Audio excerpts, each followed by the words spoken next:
نحمده ونصلي على رسوله الكريم اما بعد فاعوذ بالله من الشيطان الرجيم بسم الله الرحمن الرحيم رب اشرح لي صدري ويسر لي امري واحلل عقدة من لساني يفقهوا قولي.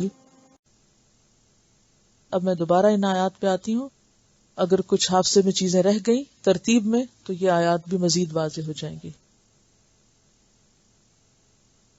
فرمایا الحج اشہر معلومات. حضرت ابراہیم اور اسماعیل علیہ السلام نے دعا مانگی تھی کہ ارنا مناسکنا، یا اللہ ہمیں مناسک سکھا دے. تو حج صرف ایک سفر کا نام نہیں بلکہ اس میں باقاعدہ طور پر مناسک سیکھ کر جانا ضروری ہے. حج سے پہلے ایک ٹریننگ سے گزرنا ضروری ہے تاکہ ہر چیز سنت کے مطابق ہو، اور اگر سنت کے مطابق ہوگی تو وہی سفر کئی گنا زیادہ ثواب کا باعث ہو جائے گا. تو الحج اشہر معلومات، بات تو یہ ہے کہ حج مخصوص دنوں میں ہوتا ہے، لیکن اس کو مہینوں سے جو بیان کیا گیا تو اس سے حج کی عظمت کا بیان مقصود ہے. اور وہ مہینے کیا ہیں؟ یکم شوال سے 10 ذوالحج تک کی مدت کا نام اشہر حج ہے. عمرہ سال میں کسی بھی وقت کیا جا سکتا ہے، لیکن حج مخصوص دنوں میں کیا جائے گا. فمن فرد فیہن الحج، تو جس نے ان دنوں میں حج کو اپنے اوپر لازم کر لیا، یعنی اس نے حج کی نیت سے سفر شروع کیا، احرام پہنا، تو حالت احرام میں فلا رفث ولا فسوق ولا جدال، نہ کوئی رفث ہوگا، نہ فسوق ہوگا، اور نہ جدال ہوگا فی الحج، حج میں.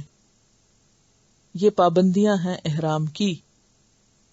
اور اس کے علاوہ حدیث میں آتا ہے، اور حدیث اب یہاں بیان کرنا کیوں ضروری ہے، وَأَنزَلْنَا إِلَيْكَ الذِّكْرَ لِتُبَيِّنَ لِلنَّاسِ مَا نُزِّلَ إِلَيْهِمْ، ہم نے آپ کی طرف ذکر نازل کیا تاکہ آپ مزید اس کو واضح کریں کہ اللہ نے ان کے لیے کیا نازل کیا ہے.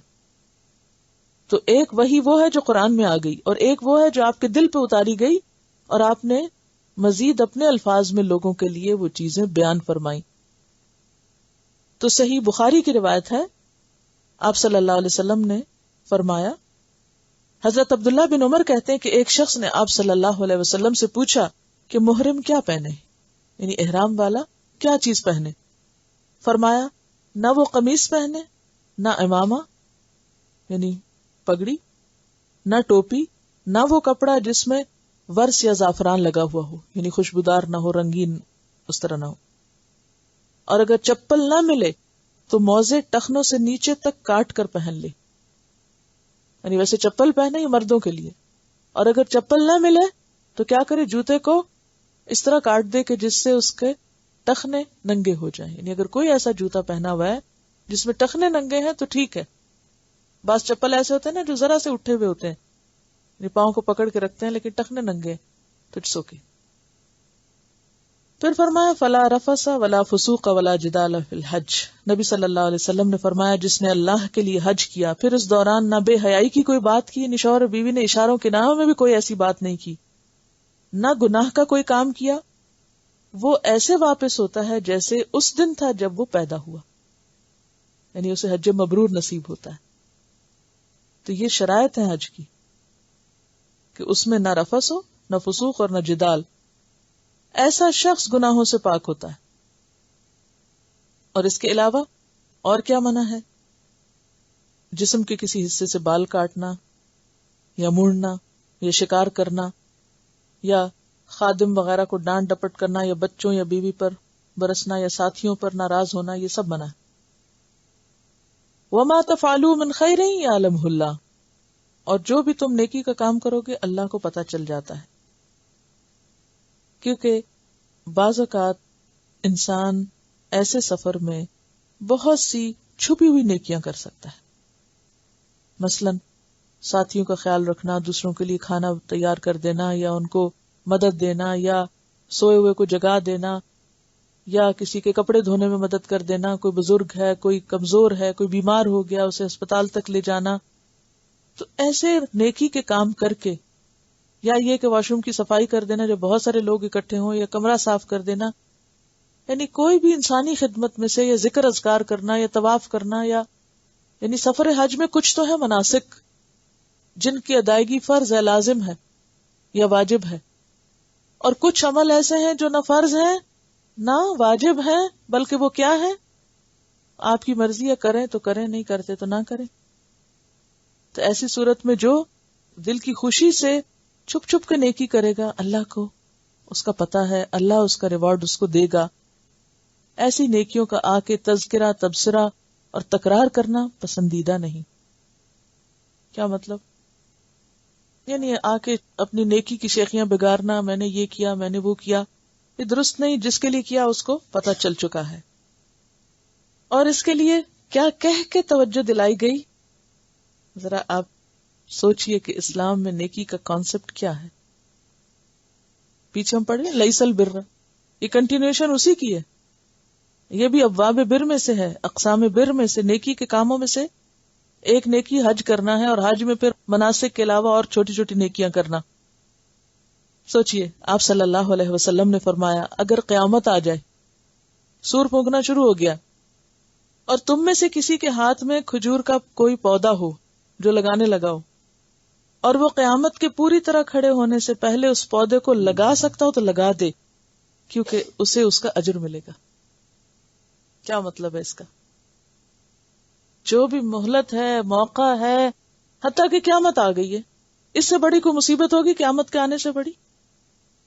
اچھا ہمارے پاس وقت ہوتا ہے، بعض اوقات 1-2 منٹ ہوتے ہیں، ہم کہتے ہیں 1-2 منٹ رہ گیا، اب کیا ہو سکتا، اب تو کچھ بھی نہیں ہو سکتا، سو واٹ، چھوڑو پرے، اب پھر کر لیں گے، بعد میں کریں گے. وہ اچھے سے کریں گے جب ٹائم ملے گا نا. نہیں، وہ اچھے سے کا مت انتظار کرو. یا پھر ہم سوچتے ہیں اچھا کیا فائدہ ہوگا، اب کس نے کھانا، یہ درخت لگانے کا کیا فائدہ، کون کھائے گا اس کو، اس کا پھل کس نے دیکھنا، تو قیامت آ گئی، چھوڑو سب کام چھوڑو. خاص طور پر جب ایک کام مکمل ہو رہا تھا تو ہم کہتے بس بہت ہو گیا، اب چھوڑو. نہیں، اگر لاسٹ مومنٹ پہ کتنا وقت کا صحیح بہترین استعمال سکھایا گیا، آخری دن ہے، دنیا کا خاتمہ ہے، کسی کھجور کے درخت نے کوئی پلنا پنپنا نہیں، لیکن لگا سکتے تو لگا دو، تمہیں اس کا ثواب مل جائے گا. کیا پتہ چلتا ہے اس سے؟ اجر کمانے کا موقع 1 سیکنڈ کے لیے بھی ضائع کرنے کی ضرورت نہیں، اسے کر ڈالو. کیونکہ ہم سوچتے ہیں نا اس کا پھر کیا فائدہ ہوگا. جب نیکی کرنے کا موقع آتا ہے تو ہم کیا سوچنے لگتے ہیں؟ فائدے سوچنے لگتے. اور فائدے بھی کون سے؟ وقتی. مومن دنیا کو مسئلہ نہیں سمجھتا، یہ دنیا کا فائدہ نہیں سوچتا، وہ سوچتا ہے کہ میں نے اللہ کے لیے کیا، اسے مل جائے گا. اگر ہم سب مسلمانوں کے اندر اس طرح کام کرنے کی عادت ہو جائے، اگر اس طرح ہمارے اندر کام کرنے کا شوق آ جائے، تو پھر آپ سوچئے کہ کیا ہمارے پھر گھروں کا، ہمارے میدانوں کا، ہماری مسجدوں کا یہ حال ہو. جب میں کسی مسجد یا اسلامک سینٹر میں جاتی ہوں اور وہاں پر گندگی دیکھتی ہوں یا اس کے آس پاس کے باغیچے کو خراب دیکھتی ہوں، تو میں ہمیشہ یہ سوچتی ہوں کہ کسی چرچ میں تو ایسا نہیں ہوتا. آخر ہماری کیا مشکل ہے؟ نیکی کے تو ہمیں اس طرح موقع استعمال کرنے کی تعلیم دی گئی، لیکن ہم اسے دوسروں کا فرض سمجھتے ہیں کہ جنہوں نے یہ کام شروع کیا وہ خود جانے، وہی کریں، انہی کی ذمہ داری ہے، ہمارا تو کام نہیں ہے.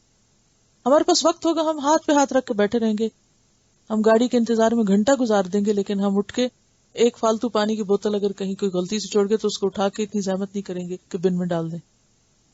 ہم کہیں گے یہ ہمارا کام تھوڑی ہے، تو جس کا ہے وہی کرے.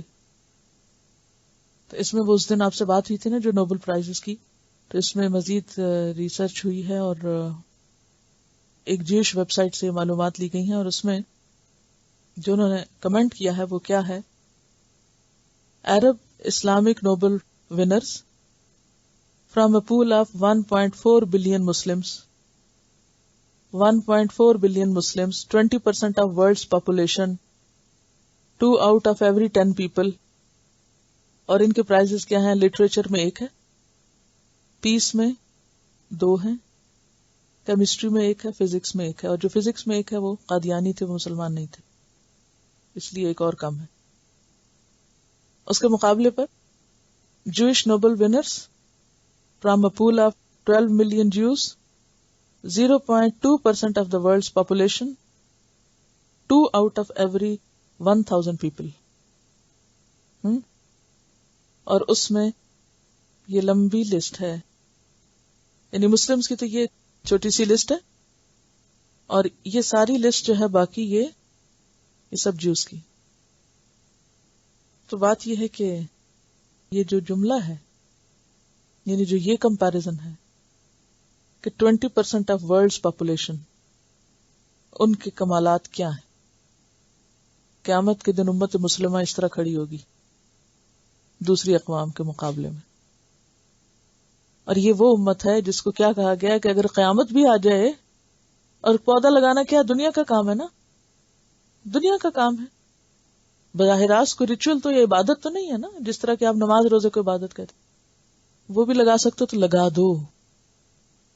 اور ہم بیکار میں کتنا وقت ضائع کر کے بیٹھ جاتے، پھر یہی رزلٹ ہوگا نا. تو ما تفعلوا من خیر یعلمہ اللہ.